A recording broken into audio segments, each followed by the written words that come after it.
All right, Chad. Next video we got is called "How Lilly Singh Lost Her Entire Audience in 1 Year." So let's go ahead and figure out what happened to Lilly Singh. The downfall of YouTube titan Lilly Singh. Lilly is quite literally one of the most successful OG YouTubers from that era. Honestly, her worst offense from the start has always been being kind of cringe and really obsessed with her identity politics. Even from the very start, her content was always driven by the fact that she was Indian, often making skits and videos revolving around Indian stereotypes and tropes. And it actually wasn't until around 6 years ago, almost to the day, that her life would be flipped upside down on its head. All through what looks like it could be her greatest opportunity yet. A little late with Lilly Singh, her now infamous talk show that would air on NBC. I have noticed that my guy friends don't bring new girlfriends around anymore also. It used to be because they thought I them. But now, not only can I block, I can rebound, box up, do a nail, and score!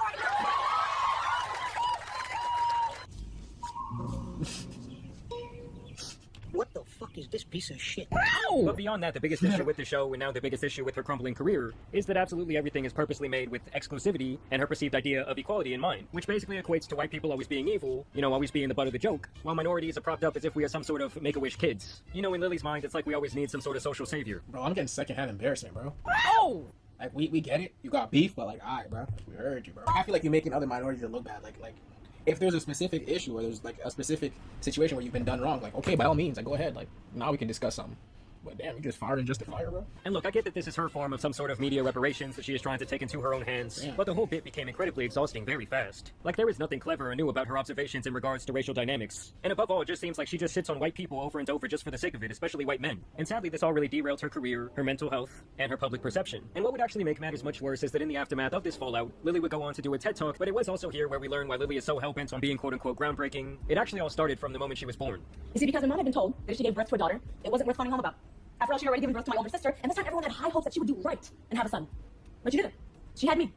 And so there were no congratulations or Indian sweets sent our way.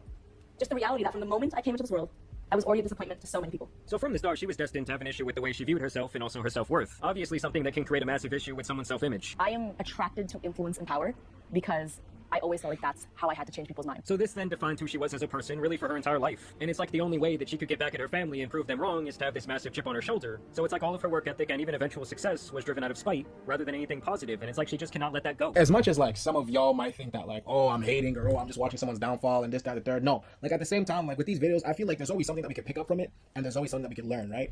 And so when it comes to Lilly, like what can we take back from this video and apply to ourselves, right? If there's anybody watching this who's trying to become a streamer, who's trying to become an artist, who's trying to become a YouTuber, who's trying to, go into this world, is there anything that we can pick up from this, right? Not every opportunity is a good opportunity, right? Like you got to be aware of like what makes sense for you and like what works for you, and if the opportunity is right, and if it's not, then like just go ahead and avoid it, or do what's right for you, but don't just hop on every and any opportunity.